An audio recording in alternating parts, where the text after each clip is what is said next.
সূরা তাহা।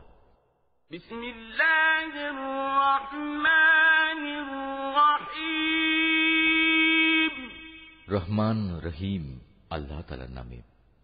তাহা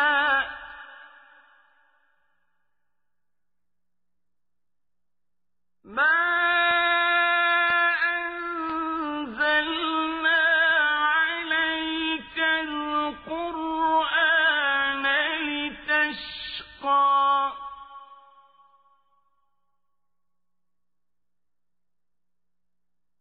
إلا تذكرة لمن يخشى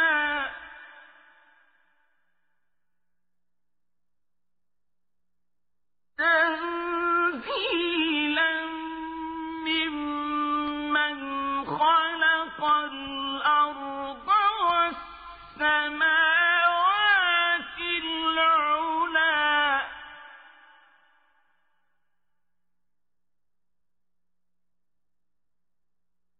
الرحمن على العرش استوى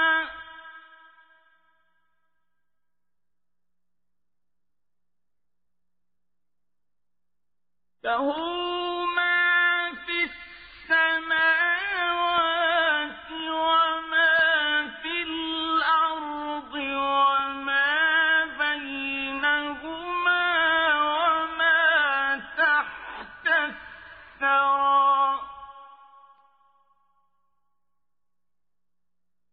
وإن تجهر بالقول فإنه يعلم السر وأخفى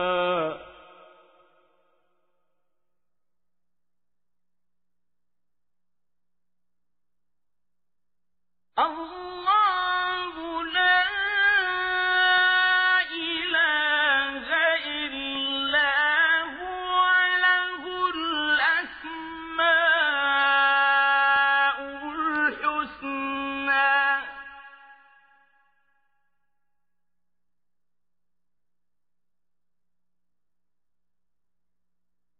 وهل أتاك حديث موسى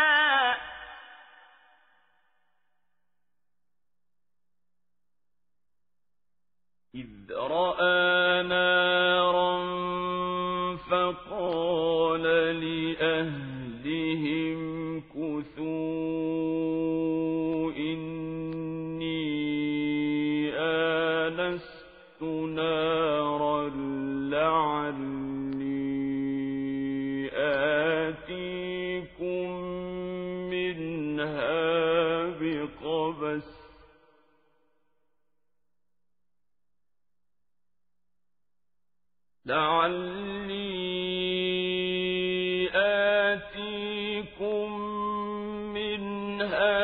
بقبس أو أجد على النار هدى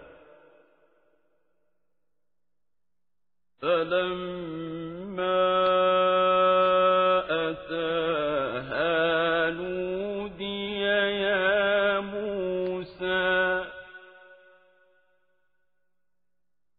إني أنا ربك فاخلع عليك إنك بالوادي المقدس طوى তাহা। হে নবী, আমি এ কোরআন এজন্য নাজিল করিনি যে তুমি এর দ্বারা কষ্ট পাবে। এ কোরআন তো হচ্ছে বরং কষ্ট থেকে মুক্তি পাওয়ার একটি উপায় ও নসিহত মাত্র সে ব্যক্তির জন্য যে আল্লাহ তাআলাকে ভয় করে। এ কিতাব তার কাছ থেকে অবতীর্ণ যিনি জমিন ও সমুচ্চ আকাশসমূহ সৃষ্টি করেছেন। দয়াময় আল্লাহ তাআলা মহান আরশে সমাসীন হলেন। আসমান সমূহ ও জমিনে যা কিছু আছে এ দুয়ের মাঝখানে এবং জমিনের অনন্ত গভীরে তা সবই তাঁর জন্য। হে মানুষ, তুমি যদি জোরে কথা বলো তা যেমন তিনি শুনতে পান, তেমনি গোপন কথা বরং তার চাইতেও গোপন যা তাও তিনি জানেন। আল্লাহ তাআলা ছাড়া অন্য কোনো মাবুদ নেই, যাবতীয় উত্তম নাম তাঁর জন্যই নিবেদিত। হে নবী, তোমার কাছে কি মুসার কাহিনী পৌঁছেছে? বিশেষ করে সে ঘটনাটি যখন সে দূরে আগুন দেখল এবং তার পরিবারের লোকজনদের বলল, তোমরা এখানে অপেক্ষায় থাকো, আমি অবশ্যই আগুন দেখতে পেয়েছি। সম্ভবত তা থেকে কিছু আগুনের টুকরো আমি তোমাদের কাছে নিয়ে আসতে পারব, কিংবা সে আগুন দেখে আমি পথঘাট সংক্রান্ত কোনো নির্দেশ পেয়ে যাব। অতঃপর সে যখন সে স্থানে পৌঁছল, তখন তাকে আহ্বান করে বলা হল, হে মুসা, নিশ্চয়ই আমি হচ্ছি তোমার মালিক। তুমি তোমার জুতো দুটো খুলে ফেলো, কেননা তুমি এখন পবিত্র তুয়া উপত্যকায় দাঁড়িয়ে আছো।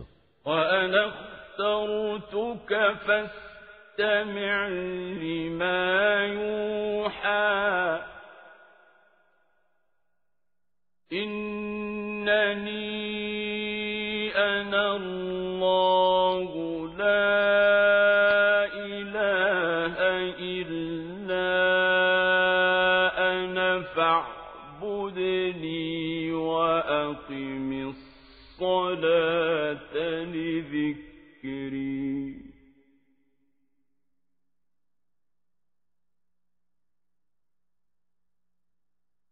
إن الساعة آتية أكاد أخفيها لتجزى كل نفس بما تسعى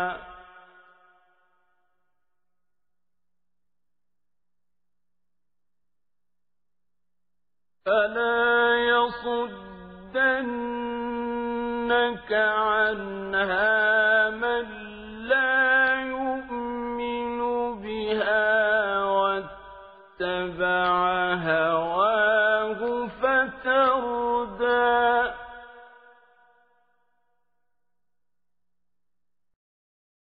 وما تلك بيمينك يا موسى আমি তোমাকে নবুয়তের জন্য বাছাই করেছি, অতএব যা কিছু তোমাকে এখন ওহির মাধ্যমে বলা হচ্ছে তা মনোযোগের সাথে শোনো। আমি হচ্ছি আল্লাহ তাআলা, আমি ছাড়া দ্বিতীয় কোনো মাবুদ নাই। অতএব তুমি শুধু আমারই ইবাদত করো এবং আমার স্মরণের জন্য নামাজ প্রতিষ্ঠা করো। কিয়ামত অবশ্যই আসবে। আমি এক সুনির্দিষ্ট সময় পর্যন্ত গোপন করে রাখতে চাই, যাতে করে প্রতিটি ব্যক্তিকে কিয়ামতের দিন নিজ নিজ কর্ম অনুযায়ী প্রতিদান দেয়া যায়। যে ব্যক্তি কিয়ামত দিবসের উপর বিশ্বাস করে না এবং যে নিজ প্রবৃত্তির অনুসরণ করে, সে যেন তোমাকে ওতে বিশ্বাস স্থাপন থেকে কখনো বাধা দিতে না পারে। এমনটি করলে অতঃপর তুমি নিজেই ধ্বংস হয়ে যাবে। হে মুসা, বলো তো তোমার ডান হাতে ওটা কি? قال هي عصاي أتوكأ عليها وأهش بها على غنمي ولي فيها مآرب أخرى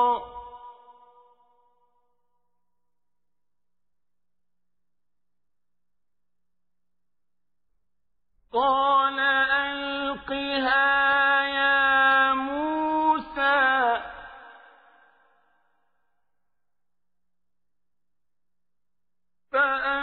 فألقاها فإذا هي حية تسعى সে বলল, এটি হচ্ছে আমার হাতের লাঠি।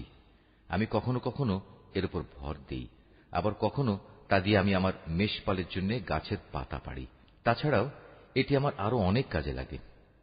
আল্লাহ তাআলা বললেন, হে মুসা, এটি মাটিতে নিক্ষেপ করো।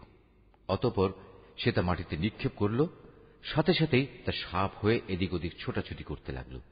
قال خذها ولا تخف سنعيدها سيرتها الأولى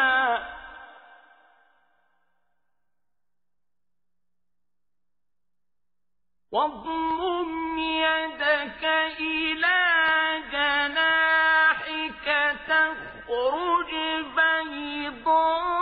بيضاء من غير سوء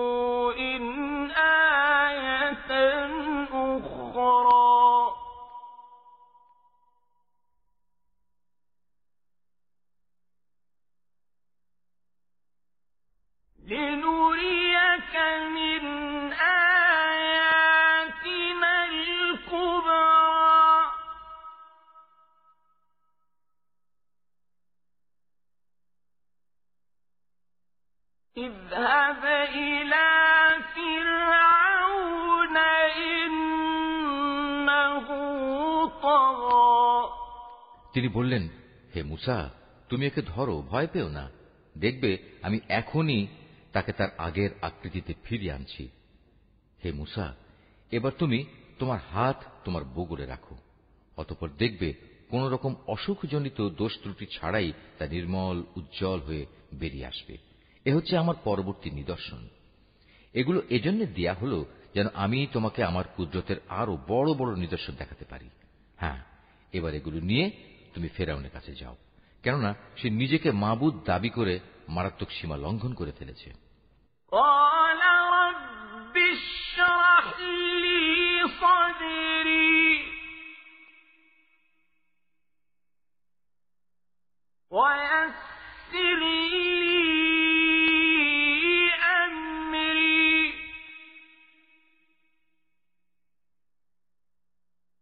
واحلل عقدة من لساني يفقهوا قولي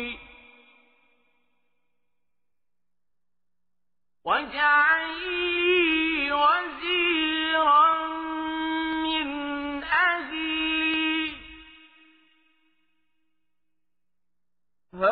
هارون أخي اشدد به أزري وأشركه في أمري كي نسبحك كثيرا ونذكرك كثيرا إنك كنت بنا بصيرا সে বলল, হে আমার মালিক, তুমি আমার জন্য আমার বক্ষকে প্রশস্ত করে দাও, আমার কাজ আমার জন্য সহজ করে দাও, আমার জিহ্বার জড়তা দূর করে দাও, যাতে করে ওরা আমার কথা বুঝতে পারে। আমার আপনজনদের মধ্যে থেকে একজনকে আমার সাহায্যকারী বানিয়ে পাঠাও। হারুন হচ্ছে আমার ভাই, তাকেই বরং তুমি আমার সহযোগী বানিয়ে দাও। তার দ্বারা তুমি আমার শক্তি বৃদ্ধি করো, তাকে আমার কাজের অংশীদার বানিয়ে দাও, যাতে করে আমরা উভয়ে মিলে তোমার অনেক পবিত্রতা ও মহিমা ঘোষণা করতে পারি, তোমাকে বেশি বেশি স্মরণ করতে পারি। নিশ্চয়ই তুমি আমাদের কার্যক্রমের সম্মুখ দ্রষ্টা। قال قد أوتيت سؤلك يا موسى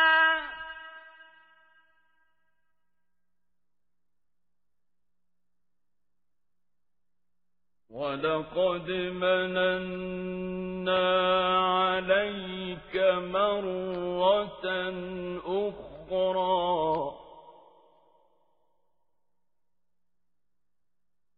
إذ أوحينا إلى أمك ما يوحى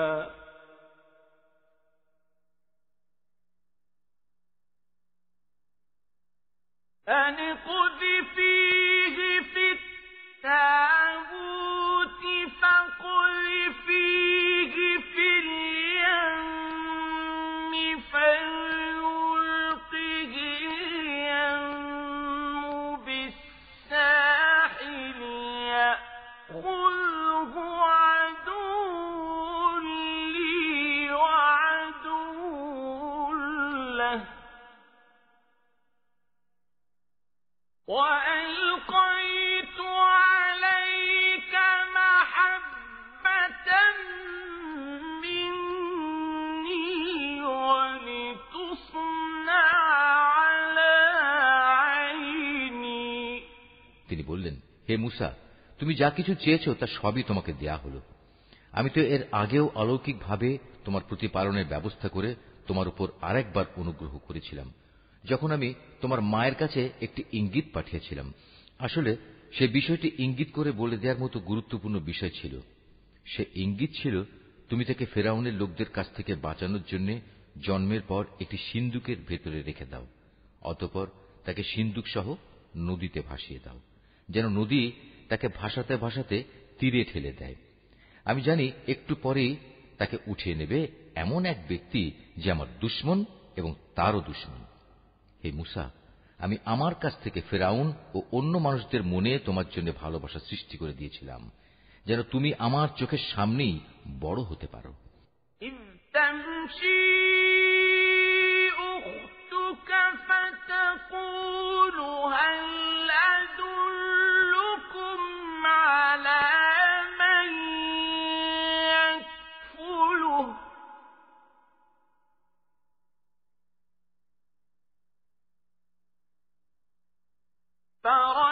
فرجعناك إلى أمك كي تقر عينها ولا تحزن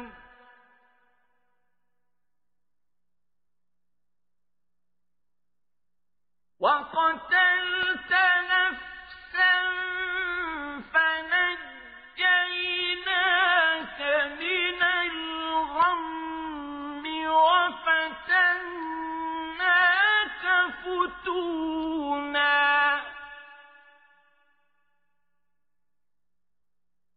فلبثت سنين في أهل مدين ثم جئت على قدر يا موسى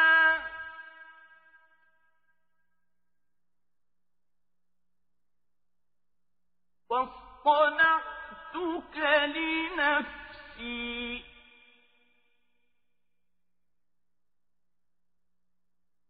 اذهب أنت وأخوك بآياتي ولا تنيا في ذكري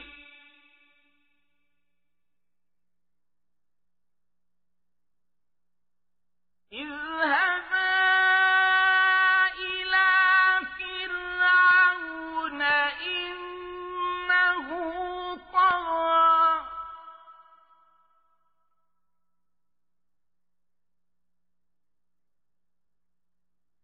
فقولا له قولا لينا لعله يتذكر أو يخشى যখন তোমার বোন চলতে চলতে এখানে এলো এবং ফেরাউনের লোকজনদের বলল, আমি কি তোমাদের একথা বলে দেব কে এর লালন পালনের ভার নিতে পারবে? তারা এতে রাজি হয়ে গেল। এভাবেই আমি তোমাকে পুনরায় তোমার মায়ের কাছে তার কোলেই ফিরিয়ে আনলাম, যাতে করে তার চোখ জুড়িয়ে যায় এবং তোমাকে হারিয়ে সে যেন চিন্তাক্লিষ্ট না হয়। স্মরণ করো, যখন তুমি একজন মানুষকে হত্যা করলে, তখন আমি হত্যাজনিত সেই মানসিক যন্ত্রণা থেকে তোমাকে মুক্তি দিলাম। এছাড়াও তোমাকে আমি আরো বিভিন্নভাবে পরীক্ষা করেছি। অতঃপর তুমি কয়েক বছর মাদিয়ানবাসীদের মাঝে কাটিয়ে এলে।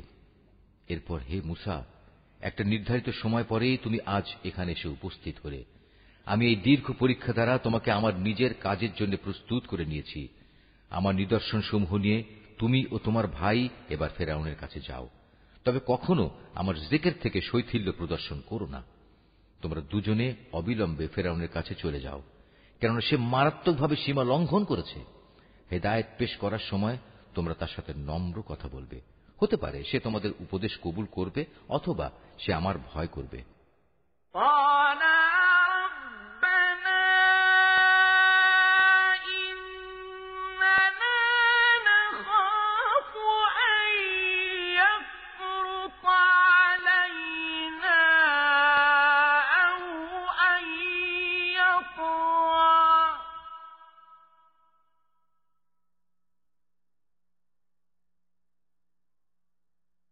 قال لا تخافا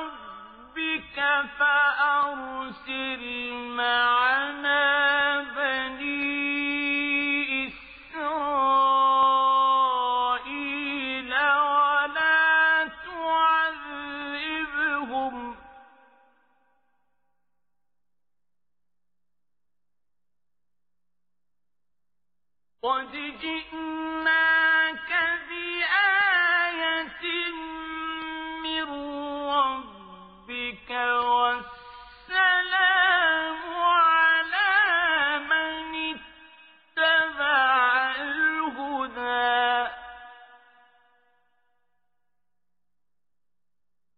إنا قد أوحي إلينا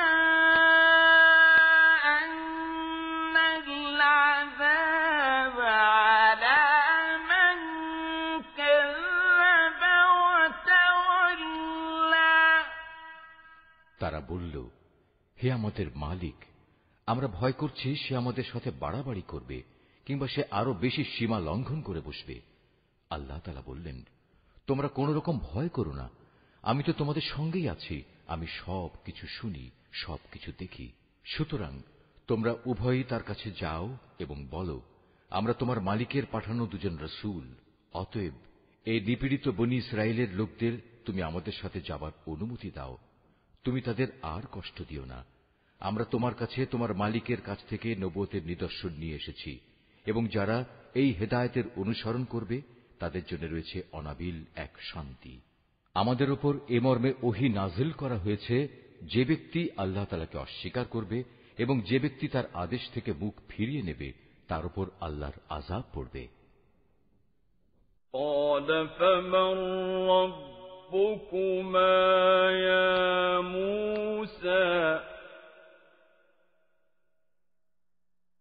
قال ربنا الذي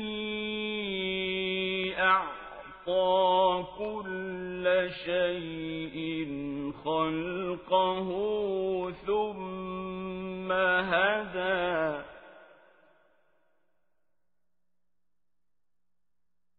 قال فما بال القرون الأولى এসব শোনার পর ফিরআউন বলল, হে মূসা, বলো কে আবার তোমাদের মালিক?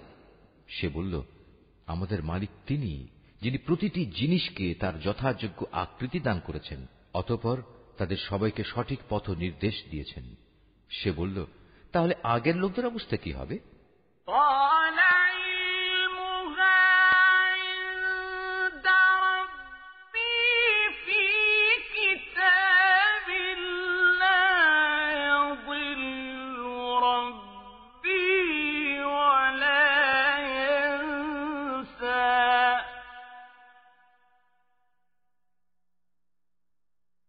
الذي جعل لكم الأرض مهدا وسلك لكم فيها سبلا وأنزل من السماء ماء فأخرجنا به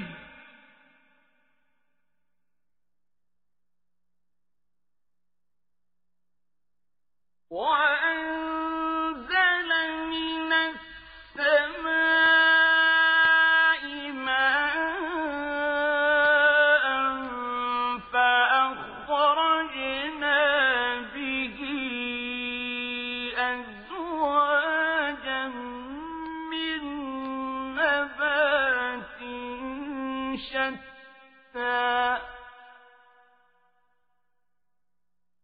كلوا وارعوا أنعامكم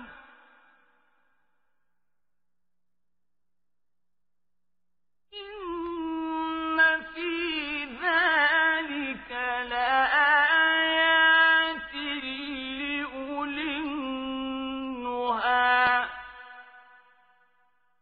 منها خلقناكم وفيها نعيدكم ومنها نخرجكم تارة أخرى সে বলল, সে বিষয়ের জ্ঞান আমার মালিকের কাছে সংরক্ষিত একটি বিশেষ গ্রন্থে মজুদ আছে। আমার মালিক কখনো ভুল পথে যান না, তিনি কারো কোনো কথা ভুলেও যান না। তিনি এমন এক সত্তা, যিনি তোমাদের জন্য জমিনকে বিছানা বানিয়ে দিয়েছেন, ওতে তোমাদের চলার জন্য বহু ধরনের পথঘাটের ব্যবস্থা করে দিয়েছেন। তিনি আকাশ থেকে বৃষ্টির পানি প্রেরণ করেন, অতঃপর তা দিয়ে জমিন থেকে বিভিন্ন ধরনের উদ্ভিদ বের করে আনেন, যেন তোমরা তা নিজেরাও খাও এবং তাতে তোমাদের পশুদেরও চড়াতে পারো।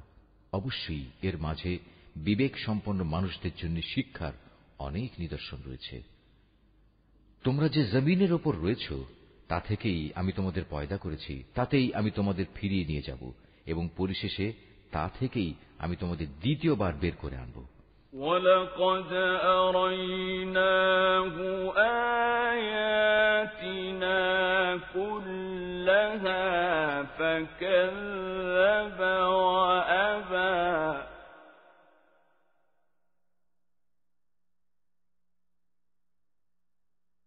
قَالَ أَجِئْتَنَا لِتُخْرِجَنَا مِنْ أَرْضِنَا بِسِحْرِكَ يَا مُوسَى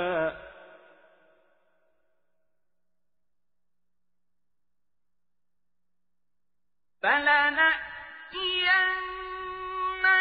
بِسِحْرٍ مِثْلِهِ فَاجْعَلْ بَيْنَنَا وَبَيْنَكَ مَوْعِدًا لَا نُخْلِفُهُ نَحْنُ وَلَا أَنْتَ مَكَانًا سُوًى।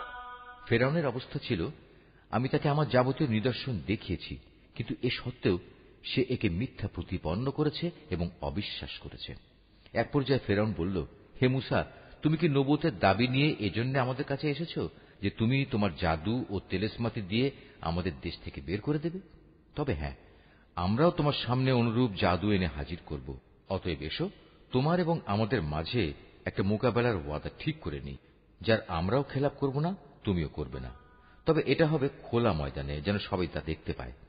قَالَ مَوْعِدُكُمْ يَوْمُ الزِّينَةِ وَأَن يُحْشَرَ النَّاسُ ضُحًى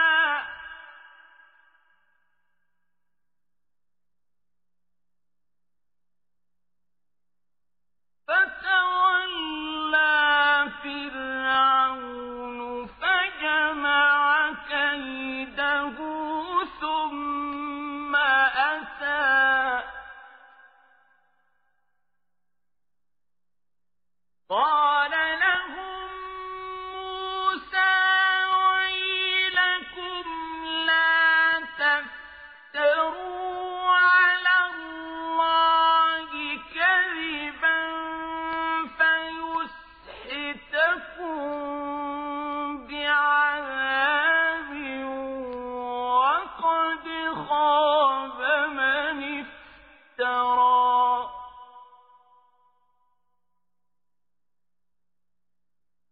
فَتَنَازَعُوا أَمْرَهُم بَيْنَهُمْ وَأَسَرُّوا النَّجْوَىٰ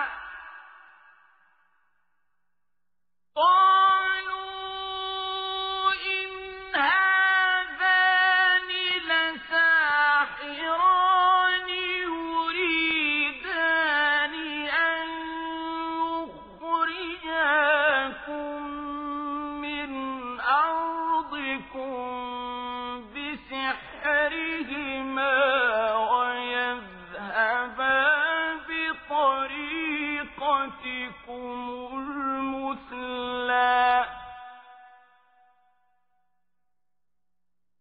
فَأَجْمِعُوا كَيْدَكُمْ ثُمَّ أْتُوا صَفًّا وَقَدْ أَفْلَحَ الْيَوْمَ مَنِ اسْتَعْلَىٰ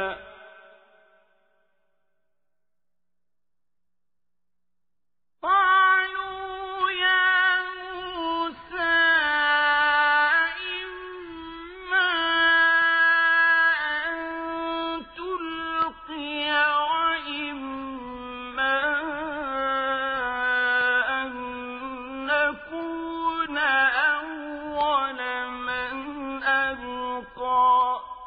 সে বলল, হ্যাঁ, তোমাদের সাথে প্রতিযোগিতার ওয়াদা হবে তোমাদের মেলা বসার দিন। সেদিন মধ্যদিনেই যেন লোকজন এসে জমা হয়ে যায়। অতঃপর ফেরাউন উঠল এবং কথা অনুযায়ী জাদুর সামানপত্র জমা পড়ল। তারপর মোকাবেলা দেখার জন্য সে ময়দানে এসে হাজির হল। মুসা তাদের লক্ষ্য করে বলল, দুর্ভোগ হোক তোমাদের, তোমরা কখনো আল্লাহ তাআলার উপর মিথ্যা অভিযোগ আরোপ করো না, নতুবা তিনি তোমাদের আযাব দিয়ে সমূলে ধ্বংস করে দেবেন। আর যে ব্যক্তি মিথ্যা বানায় সেই মূলত ব্যর্থ হয়ে যায়।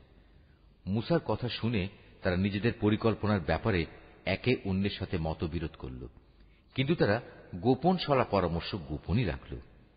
ফেরাউনের লোকজন বলল, অবশ্যই এই দুজন মানুষ হচ্ছে জাদুকর। তারা জাদুর খেলা দিয়ে তোমাদের দেশ থেকে তোমাদের বের করে দিতে এবং তোমাদের এই উৎকৃষ্ট জীবন ব্যবস্থার অস্তিত্ব খতম করে দিতে চায়। অতএব হে জাদুকররা, তোমরা তোমাদের সব জাদু একত্রিত করো, তারপর সারিবদ্ধ হয়ে জাদু দেখানোর জন্য উপস্থিত হয়ে যাও। আজ যে এ মোকাবেলায় জয়ী হবে সেই হবে সফলকাম। তারা বলল, হে মুসা, বলো, আগে তুমি তোমার লাঠি নিক্ষেপ করবে না আমরা আমাদের জাদু নিক্ষেপ করব?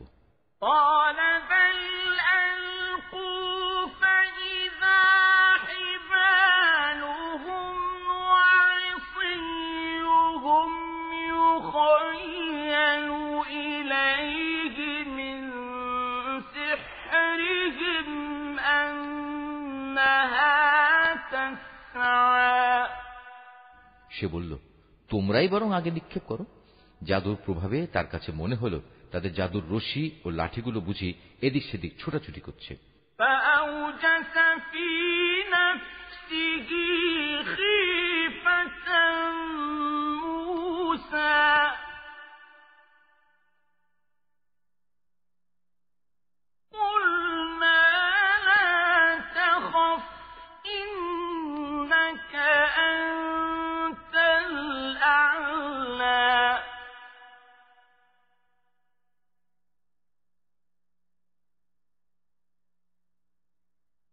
وألق ما في يمينك تلقف ما صنعوا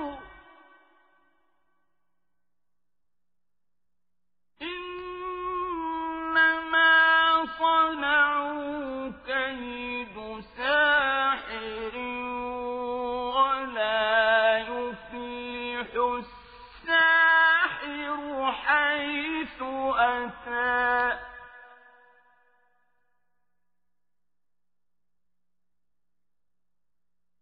فألقي السحرة سجدا قالوا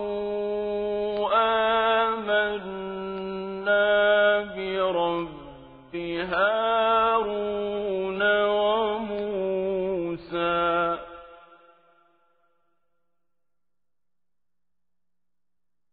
قال آمنتم له قبل أن آذن لكم إنه لكبيركم الذي علمكم السحر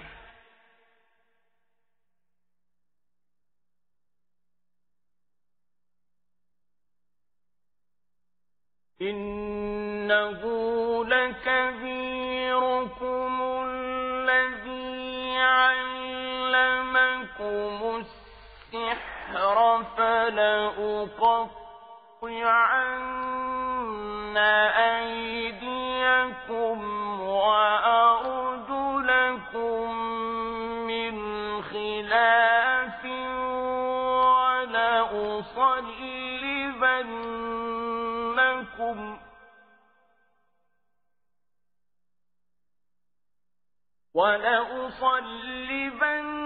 ولأصلبنكم في جذوع النخل ولتعلمن أينا أشد عذابا وأبقى এতে মুসা তার অন্তরে কিছুটা ভয় ও শঙ্কা অনুভব করল। আমি বললাম, হে মুসা, তুমি ভয় পেও না, শেষতক তুমিই বিজয়ী হবে। হে মুসা, তোমার ডান হাতে যে লাঠি আছে তা ময়দানে নিক্ষেপ করো। দেখবে এ যাবৎ যা খেলা ওরা বানিয়েছে এটা সেগুলিকে গ্রাস করে ফেলবে। মূলত ওরা যা কিছুই করেছে তা তো ছিল নেহায়েত জাদুকরের কৌশল, আর জাদুকর কখনো কামিয়াব হয় না যে রাস্তা দিয়ে সে আসুক না কেন। মুসার লাঠি বিশাল অজগর হয়ে জাদুকরদের সাপগুলো গিলে ফেলল।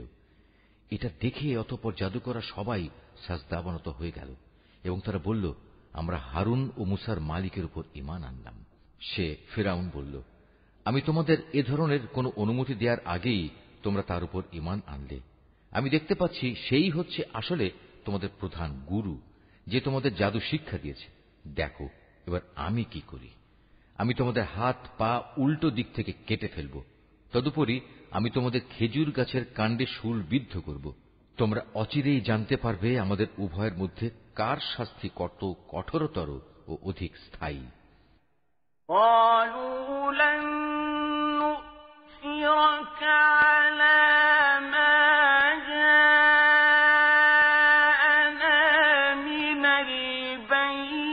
البينات والذي فطرنا فاقض ما أنت قاض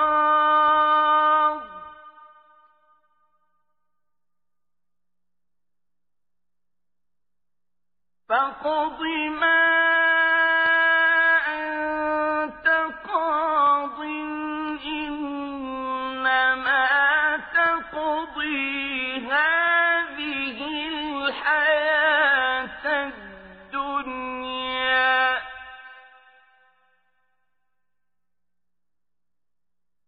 إنا آمنا بربنا ليغفر لنا خطايانا وما أكرهتنا عليه من السحر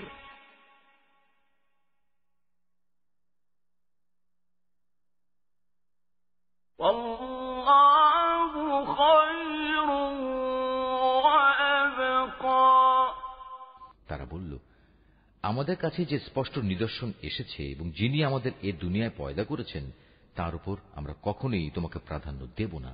সুতরাং তুমি যা করতে চাও তাই করো। তুমি বড়জোর এ পার্থিব জীবন সম্পর্কেই কোনো সিদ্ধান্ত গ্রহণ করতে পারবে। আমরা তো আমাদের মালিকের উপর ঈমান এনেছি যাতে করে তিনি আমাদের গুনাহসমূহ, বিশেষ করে তুমি যে আমাদের জাদু করতে বাধ্য করেছ তা যেন মাফ করে দেন। আমরা বুঝতে পেরেছি আল্লাহ তাআলাই হচ্ছেন শ্রেষ্ঠ, তিনিই হচ্ছেন অধিকতর স্থায়ী।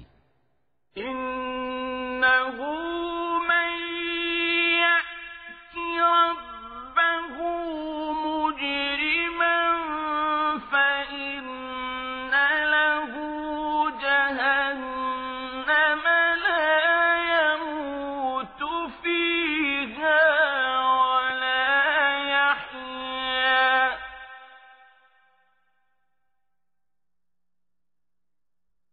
ومن يأته مؤمنا قد عمل الصالحات فأولئك لهم الدرجات العلى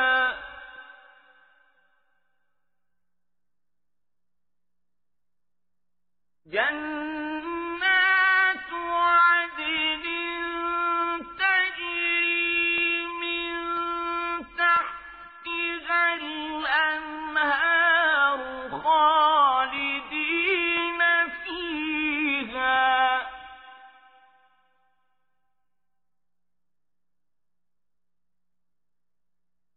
وذلك جزاء من تزكى যে ব্যক্তি কোনো অপরাধে অপরাধী হয়ে তার মালিকের দরবারে হাজির হবে তার জন্য থাকবে জাহান্নাম। আর জাহান্নাম এমন এক জায়গা যেখানে মানুষ মরতে চাইলেও মরবে না, আবার বাঁচার মতো করে বাঁচবেও না। অপরদিকে যে ব্যক্তিই তার কাছে মোমেন হয়ে কোনো নেক কাজ নিয়ে হাজির হবে তারাই হচ্ছে সেসব লোক যাদের জন্য রয়েছে সমুচ্চ মর্যাদা। এমন এক স্থায়ী জান্নাত যার পাদদেশ দিয়ে ঝর্ণাধারা প্রবাহিত হবে। সেখানে তারা থাকবে চিরকাল। এ হচ্ছে সে ব্যক্তির পুরস্কার যে স্বীয় জীবন পবিত্র রেখেছে। وَلَقَدْ أَوْحَيْنَا إِلَى مُوسَىٰ أَنْ أَسْرِ بِعِبَادِي فَاضْرِبْ لَهُمْ طَرِيقًا فِي الْبَحْرِ يَبَسًا لَّا تَخَافُ دَرَكًا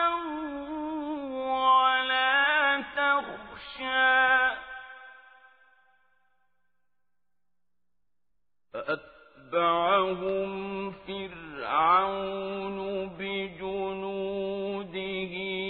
فغشيهم من اليم ما غشيهم وأضل فرعون قومه وما هدى।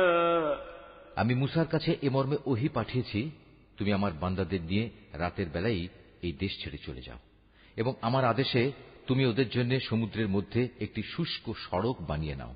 পেছন থেকে কেউ তোমাকে ধাওয়া করবে এই আশঙ্কা তুমি কখনোই করো না। মুসা তার জাতিকে নিয়ে সাগরের পানে বেরিয়ে গেল। অতঃপর ফেরাউন তার সৈন্য সামন্ত সহ তাদের পশ্চাৎ ধাবন করল।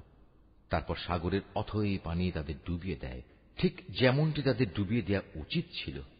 মূলত ফেরাউন তার জাতিকে গোমরাহ করে দিয়েছে, সে কখনোই তাদের সঠিক পথ দেখায়নি।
হে বনি ইসরাইল, চেয়ে দেখো আমি কিভাবে তোমাদের প্রধান শত্রু ফেরাউন থেকে তোমাদের মুক্তি দিয়েছি এবং আমি তোমাদের নবীর কাছে তুর পাহাড়ের ডান দিকে যে স্থানে তাওরাত গ্রন্থ দানের ওয়াদা করেছিলাম তাও পূরণ করেছি।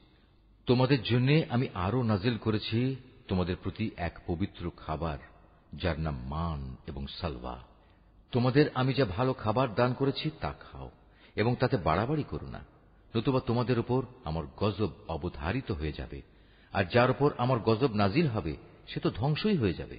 আমি অবশ্যই তার প্রতি ক্ষমাশীল, যে ব্যক্তি তওবা করল অতঃপর সৎপথে অবিচল থাকল।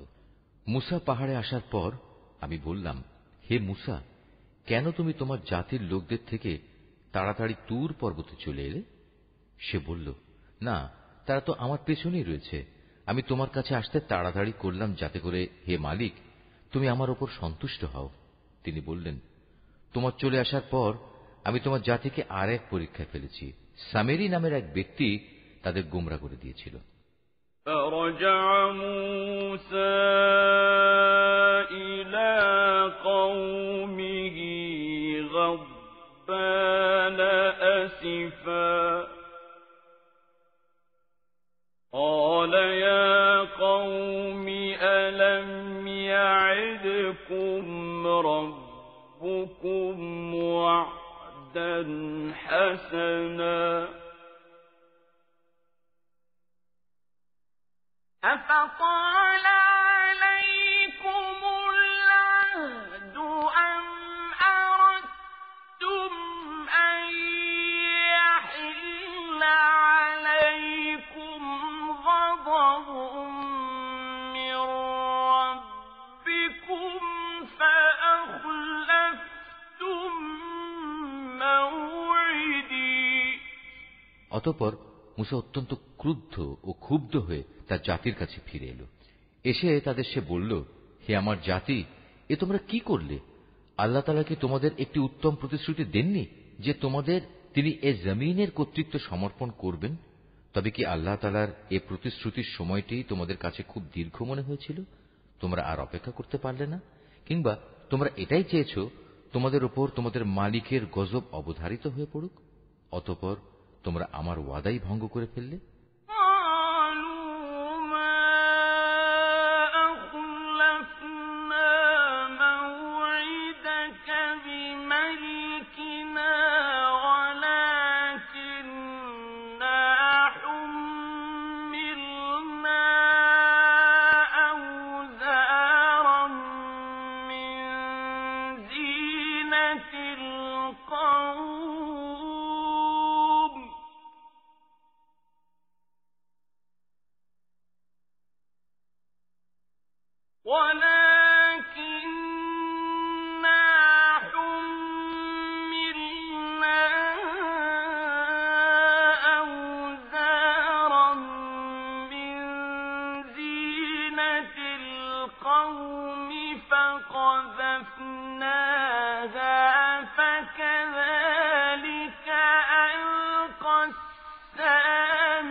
তারা বলল, হে মুসা, আমরা তোমার প্রতিশ্রুতি নিজেদের ইচ্ছায় ভঙ্গ করিনি। আসলে যা ঘটেছে তা ছিল, মানুষদের অলংকারপত্রের বোঝা আমাদের উপর চাপানো হয়েছিল। আমরা তা বইতে না পেরে আগুনে নিক্ষেপ করে দিই। এ ছিল আমাদের অপরাধ। এভাবেই সামেরি আমাদের প্রতারণার জালে নিক্ষেপ করল। তারপর সে অলংকার দিয়ে তাদের জন্য একটি বাছুর বানিয়ে বের করে আনল। মূলত তা ছিল একটি নিষ্প্রাণ অবয়ব, তাতে গরুর মতো শব্দ ছিল মাত্র। তারা এটুকু দেখেই বলতে লাগল, এ হচ্ছে তোমাদের মাবুদ। এটি মুসার মাবুদও। কিন্তু মুসা এর কথা ভুলে আর এক মাবুদের সন্ধানে তুর পাহাড়ে চলে গেছে।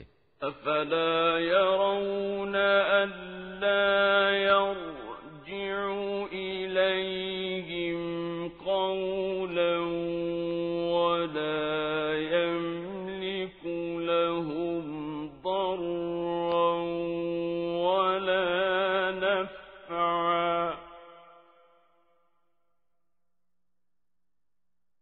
ولقد قال لهم هارون من قبل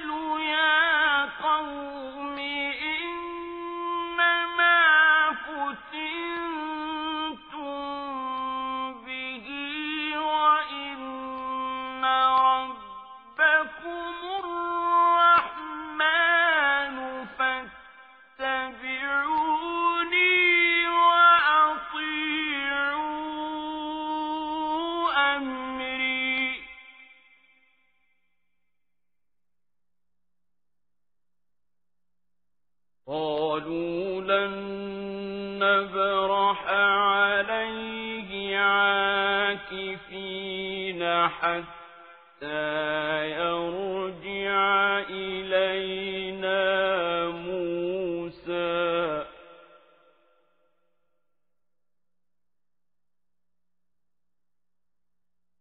قال يا هارون ما منعك إذ رأيتهم ضلوا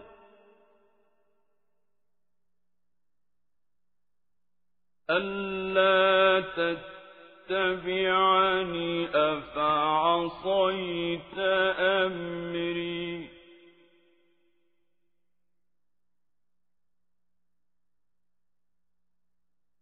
قال يا ابن أم لا تأخذ بلحيتي ولا برأسي إني خشيت أن تقول فرقت بين بني إسرائيل ولم ترقب قولي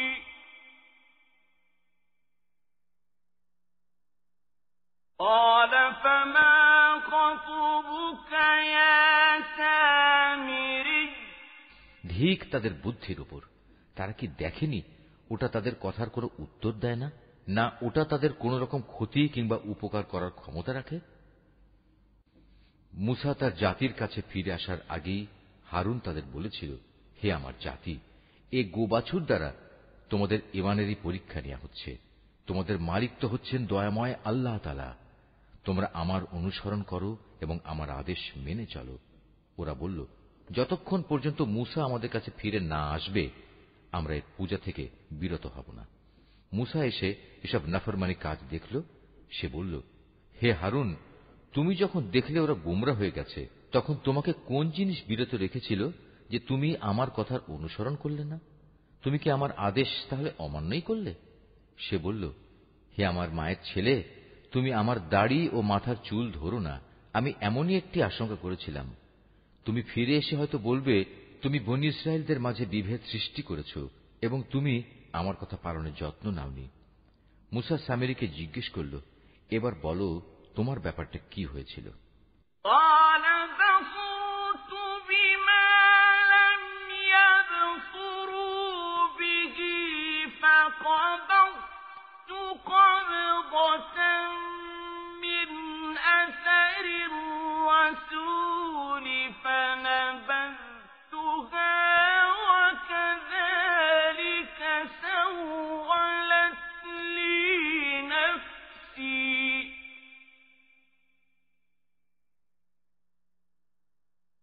قال فاذهب فإن لك في الحياة أن تقول لا مساس وإن لك موعدا لن تخلفه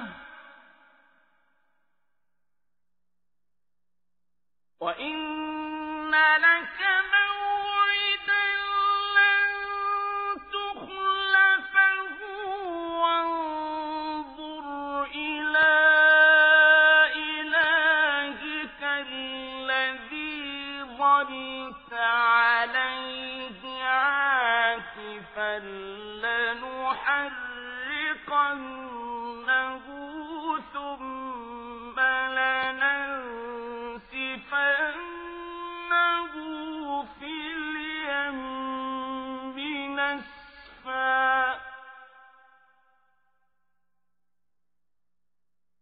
إنما إلهكم الله الذي لا إله إلا هو وسع كل شيء علما সে বলল, আসলে আমি যা দেখেছিলাম তা ওরা দেখেনি। ঘটনাটা ছিল, আমি আল্লাহর বাণীবাহকের পদচিহ্ন থেকে এক মুঠো মাটি নিয়ে নিলাম, অতঃপর তা ওতে নিক্ষেপ করলাম। আমার মন কেন জানি এভাবেই আমাকে ব্যাপারটা বুঝিয়ে দিয়েছিল। সে বলল, চলে যাও আমার সম্মুখ থেকে, তোমার জীবদ্দশায় তোমার জন্য এ শাস্তি নির্ধারিত হল। তুমি বলতে থাকবে, আমাকে কেউ স্পর্শ করো না। এছাড়া তোমার জন্য আরো আছে পরকালের আযাবের ওয়াদা, যা কখনো তোমার কাছ থেকে সরে যাবে না। তাকিয়ে দেখো তোমার বানানো মাবুদের প্রতি, যার পূজায় তুমি এতদিন রত ছিলে। আমি ওকে অবশ্যই জ্বালিয়ে দেব, অতঃপর তার ছাই বিক্ষিপ্ত করে সমুদ্রে নিক্ষেপ করব। হে মানুষ, তোমাদের মাবুদ তো কেবল আল্লাহ তাআলাই, যিনি ব্যতীত দ্বিতীয় কোনো মাবুদ নেই। তিনি তার জ্ঞান দিয়ে সবকিছু পরিবেষ্টন করে আছেন। كذلك نقص عليك من أنباء ما قد سبق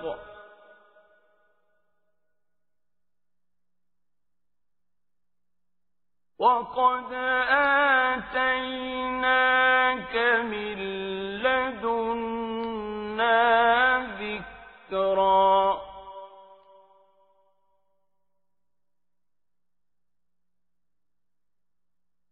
من أعرض عنه فإنه يحمل يوم القيامة وزرا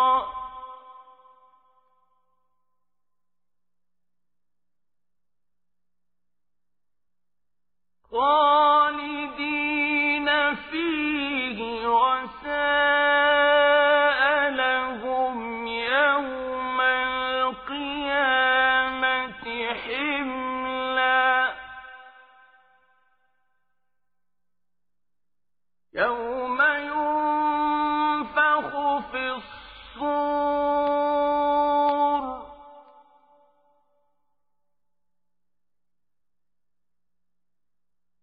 ونحشر المجرمين يومئذ زرقا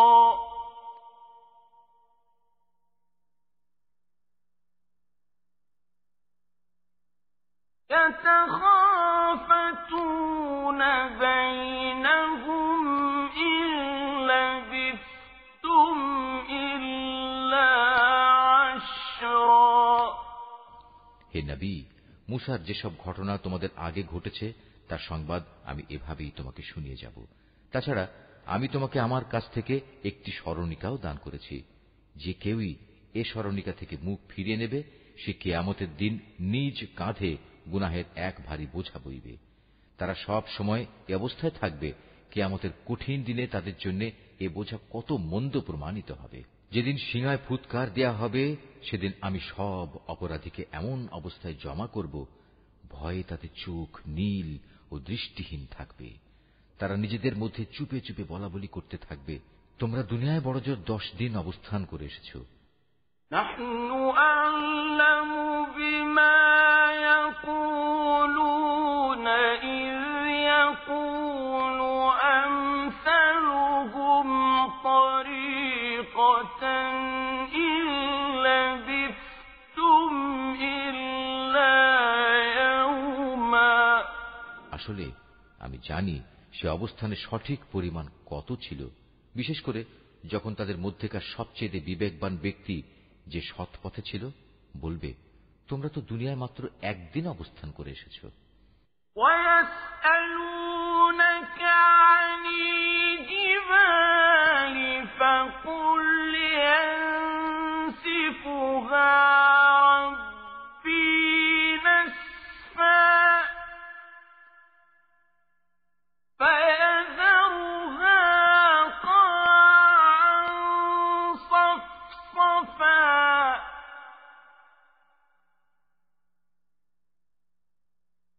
لا ترى فيها عوجا ولا أمتا হে নবী, তারা তোমার কাছে কিয়ামতের সময় পাহাড়গুলোর অবস্থা কি হবে জানতে চাইবে। তুমি তাদের বলো, সে সময় আমার মালিক এগুলোকে টুকরো টুকরো করে উড়িয়ে দেবেন, অতঃপর এই জমিনকে তিনি মসৃণ ও সমতল ভূমিতে পরিণত করে ছাড়বেন। তুমি এতে কোন রকম অসমতল ও উঁচু নিচু দেখবে না।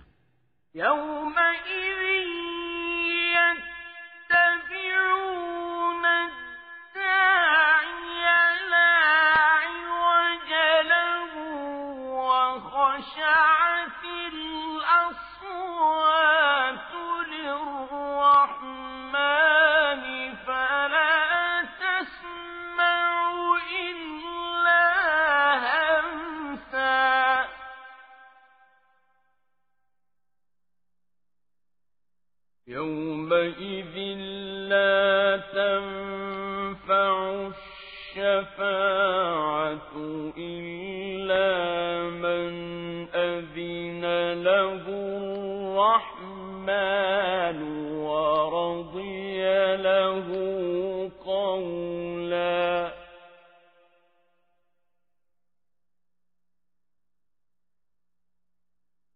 يعلم ما بين أيديهم وما خلفهم ولا يحيطون به علما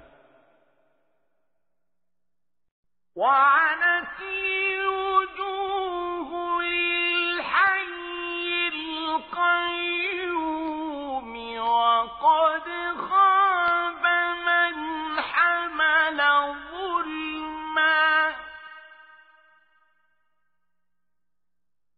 ومن يعمل من الصالحات وهو مؤمن فلا يخاف ظلما ولا هضما সেদিন সব মানুষ একজন আহ্বানকারীর পেছনে চলতে থাকবে, তার জন্য কোনো বাঁকা পথ থাকবে না।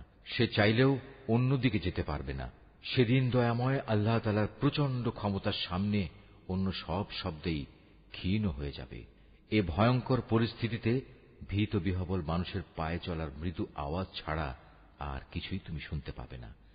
সেদিন পরাক্রমশালী আল্লাহ তাআলার সামনে কারো কোনো রকম সুপারিশই কাজে আসবে না। অবশ্য যাকে করুণাময় আল্লাহ তাআলা অনুমতি দেবেন এবং যার কথায় তিনি সন্তুষ্ট হবেন তার কথা আলাদা। তাদের সামনে ও পেছনে যা কিছু আছে তা তিনি সম্যক অবগত আছেন, কিন্তু তারা তাদের ক্ষুদ্র জ্ঞান দ্বারা তার বিশাল জ্ঞানকে কোনোদিনই পরিবেষ্টন করতে পারবে না। সেদিন মানুষের চেহারাগুলো সেই চিরঞ্জীব ও অনাদি সত্তার সামনে অবনত হয়ে যাবে। ব্যর্থ হবে সে ব্যক্তি যে সেদিন শুধু জুলুমের ভারী বহন করবে। অপরদিকে যে ব্যক্তি ঈমানের সাথে দুনিয়ায় নেক কাজ করেছে সেদিন সে কোনো জুলুমের ভয় করবে না এবং কোনো ক্ষতির ভয়ও। وَكَذَلِكَ أَنزَلْنَاهُ قُرْآنًا عَرَبِيًّا وَصَرَّفْنَا فِيهِ مِنَ الْوَعِيدِ لَعَلَّهُمْ يَتَّقُونَ أَوْ يُحْدِثُ لَهُمْ ذِكْرًا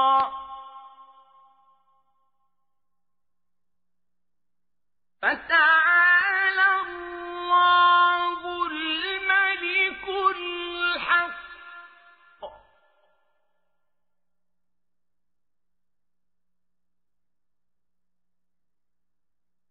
وَلَا تَعْجَلْ بِالْقُرْآنِ مِنْ قَبْلِ أَنْ يُقْضَى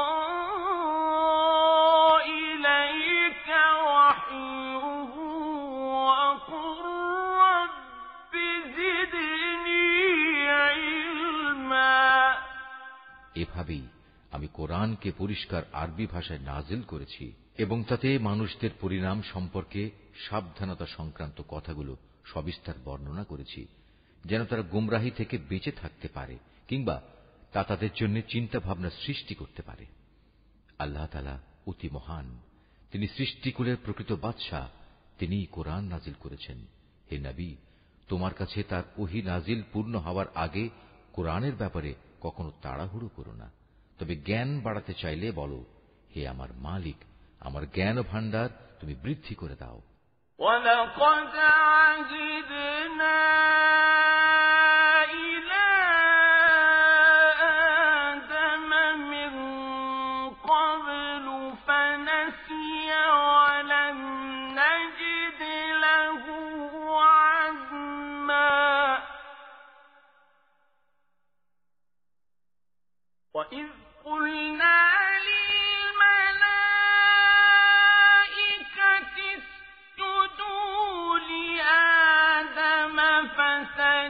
فسجدوا إلا إبليس أبى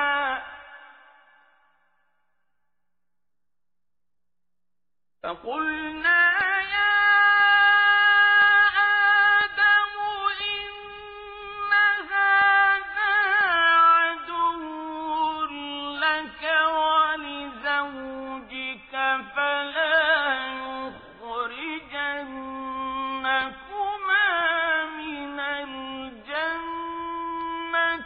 فتشقى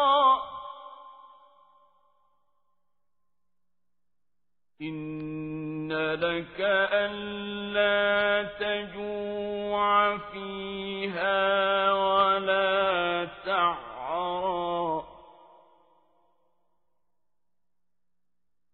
وأنك لا تظمأ فيها ولا تضحى আমি এর আগে আদম সন্তানের প্রতি নির্দেশ দান করেছিলাম, কিন্তু সে এসব কথা ভুলে গেছে। আসলে আমি কখনো সে ব্যাপারে তাকে দৃঢ় সংকল্পবদ্ধ পাইনি। আমি ফেরেশতাদের যখন বলেছিলাম তোমরা আদমকে সেজদা করো, তখন তারা সাথে সাথেই সেজদা করল, কিন্তু ইবলিস সে অস্বীকার করল। আমি আদমকে বললাম, এ শয়তান হচ্ছে তোমার ও তোমার জীবন সাথীর দুশমন, সুতরাং দেখো এমন যেন না হয় যে সে তোমাদের উভয়কেই জান্নাত থেকে বের করে দেবে এবং এর ফলে তুমি দারুণ দুঃখ কষ্টে পড়ে যাবে। অথচ এখানে তুমি কখনো ক্ষুধার্ত হও না, কখনো পোশাকবিহীন হও না, তুমি কখনো এখানে পিপাসার্ত হও না, কখনো রোদেও কষ্ট পাও না।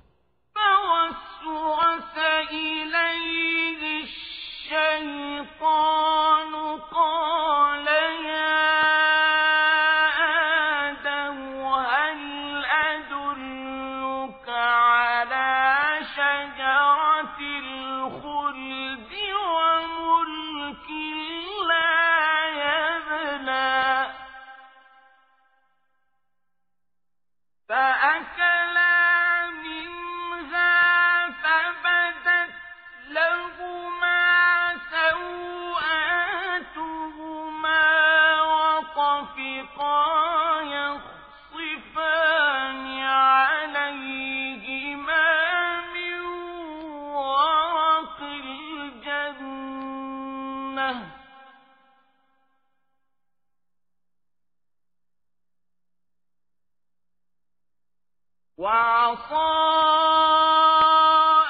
آدم ربه فغوى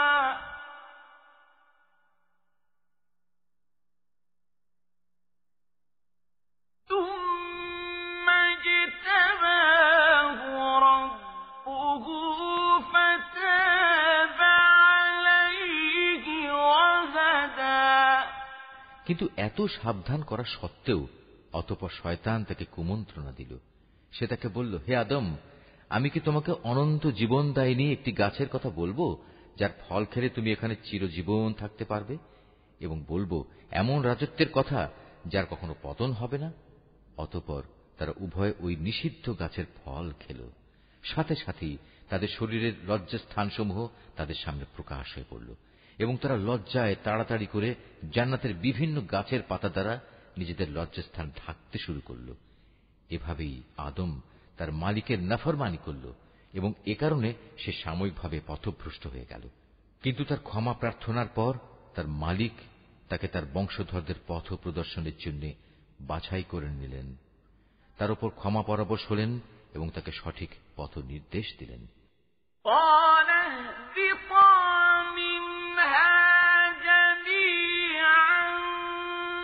بعضكم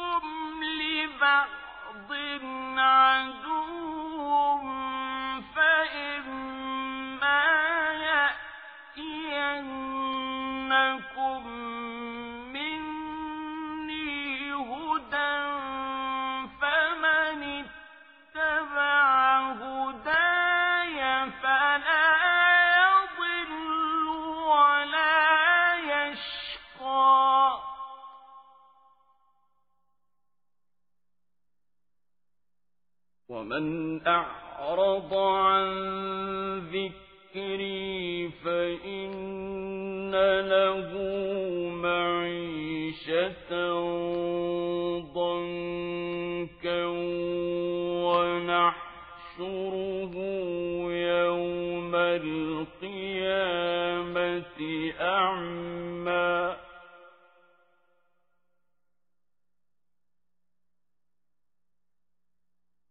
قال رب لم حشرتني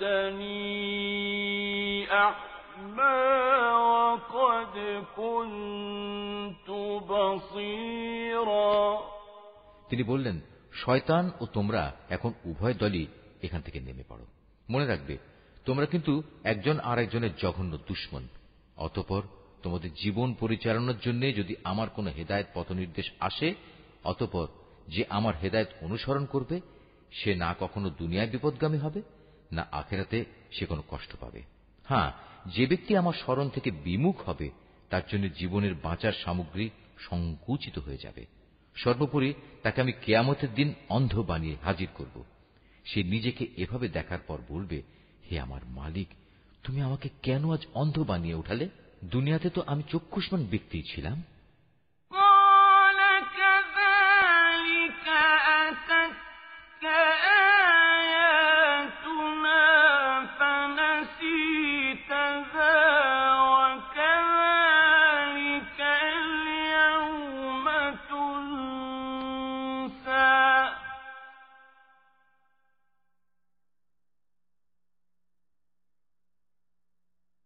وكذلك نجزي من أسرف ولم يؤمن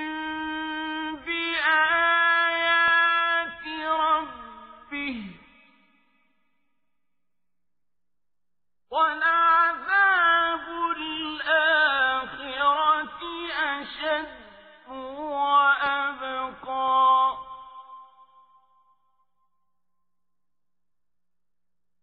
أفلم يهد لهم كم أهلكنا قبلهم من القرون يمشون في مساكنهم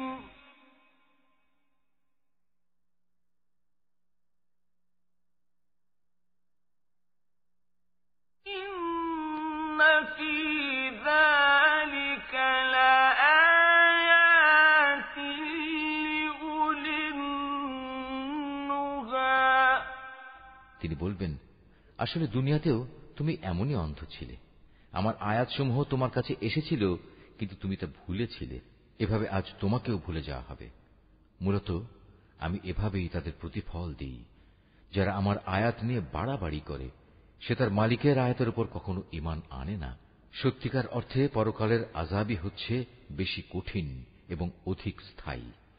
এদের আগে আমি কত কত জনপদ ধ্বংস করে দিয়েছি, আর এ ধ্বংসপ্রাপ্ত জনপদ সমূহের উপর দিয়ে এরা তো হামেশাই চলাফেরা করে। অবশ্যই এতে বিবেকবান মানুষদের জন্য নিদর্শন রয়েছে। ولولا كلمة سبقت من ربك لكان لزاما وأجل مسمى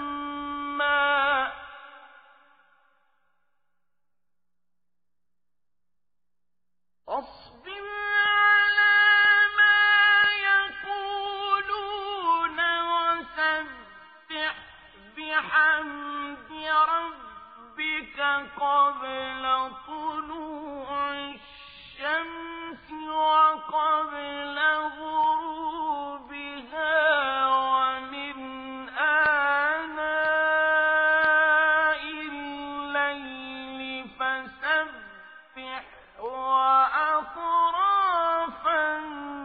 النهار لعلك ترضى যদি তোমার মালিকের পক্ষ থেকে এদের অবকাশ দেওয়ার এ ঘোষণা না থাকত এবং এদের উপর আযাব আসার সুনির্দিষ্ট কালক্ষণ আগেই ঠিক করা না থাকত, তাহলে এদের উপর কবেই আযাব অবশ্যম্ভাবী হয়ে পড়ত। অতএব হে নবী, এরা যা কিছুই বলে তুমি তার উপর ধৈর্য ধারণ করো। তুমি বরং তোমার মালিকের প্রশংসা, পবিত্রতা ও মহিমা ঘোষণা করো সূর্যোদয়ের আগে ও তা অস্ত যাওয়ার আগে। রাতের বেলায় ও দিনের দুই প্রান্তেও তুমি আল্লাহর পবিত্রতা ঘোষণা করো। তাহলে কিয়ামতের দিন তুমি সন্তুষ্ট হতে পারবে।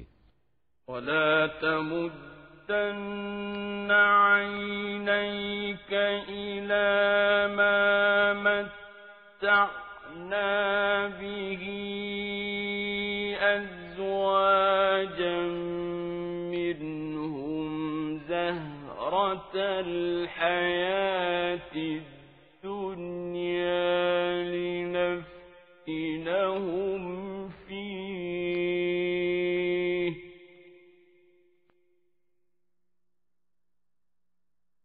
ورزق ربك خير وأبقى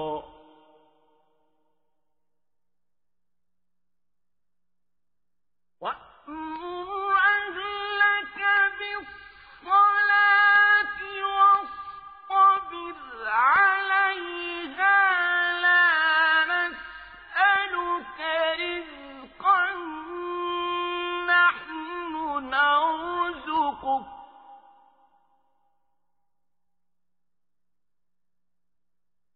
والعاقبة للتقوى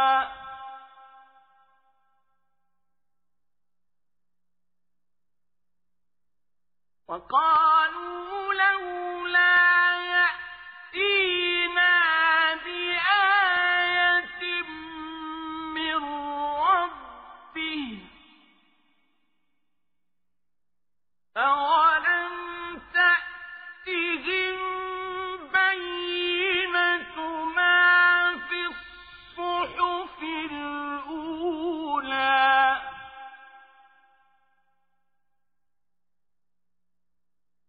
ولو أنا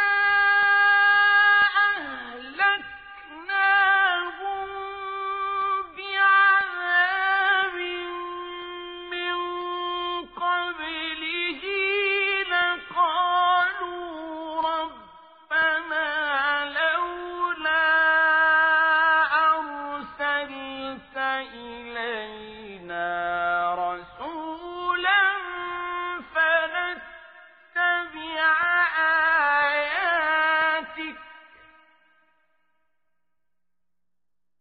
لقالوا ربنا لولا أرسلت إلينا رسولا فنتبع آياتك من قبل أن نذل ونخزى হে নবী, পার্থিব জীবনের সৌন্দর্য স্বরূপ ভোগ বিলাসের সেসব উপকরণ আমি তাদের অনেককেই দিয়ে রেখেছি। তার দিকে তুমি কখনো তোমার দু চোখ তুলে তাকাবে না। আসলে আমি এ সব কিছু এ কারণেই দিয়েছি যেন আমি তাদের পরীক্ষা করতে পারি। মূলত তোমার মালিকের রিজিকই হচ্ছে উৎকৃষ্ট ও অধিক স্থায়ী। হে নবী, তোমার পরিবার পরিজনকে নামাজের আদেশ দাও এবং নিজেও তার উপর অবিচল থেকো। আমি তো তোমার কাছে কোন রকম রিজিক জীবন উপকরণ চাই না। রিজিক তো তোমাকে আমিই দান করি। আল্লাহ তাআলাকে ভয় করার জন্যই রয়েছে উত্তম পরিণাম। এর পরেও মূর্খ লোকেরা বলে, এ ব্যক্তি তার মালিকের কাছ থেকে আমাদের কাছে কোনো নিদর্শন নিয়ে আসে না কেন? তুমি কি মনে করো তাদের কাছে সেসব দলিল প্রমাণ নেই যা আগের কিতাবসমূহে মজুদ রয়েছে? আমি যদি এর আগেই তাদের কোনো আযাব দিয়ে ধ্বংস করে দিতাম তাহলে অবশ্যই এরা বলতো, হে আমাদের মালিক, তুমি আযাব পাঠাবার আগে আমাদের কাছে একজন রসুল পাঠালে না কেন? রসুল পাঠালে আমরা এভাবে লাঞ্ছিত ও অপমানিত হওয়ার আগেই তোমার আয়াতসমূহ মেনে চলতাম। قل كل متربص فتربصوا فستعلمون من أصحاب الصراط السوي ومن اهتدى হে নবী, এদের বলো, হ্যাঁ, প্রত্যেক ব্যক্তি তার কাজের প্রতিফল পাবার অপেক্ষা করছে। অতএব তোমরাও অপেক্ষা করো। অচিরেই তোমরা জানতে পারবে সঠিক পথের অনুসারী কারা, আর কারাই বা সোজা সঠিক পথ পেয়েছে।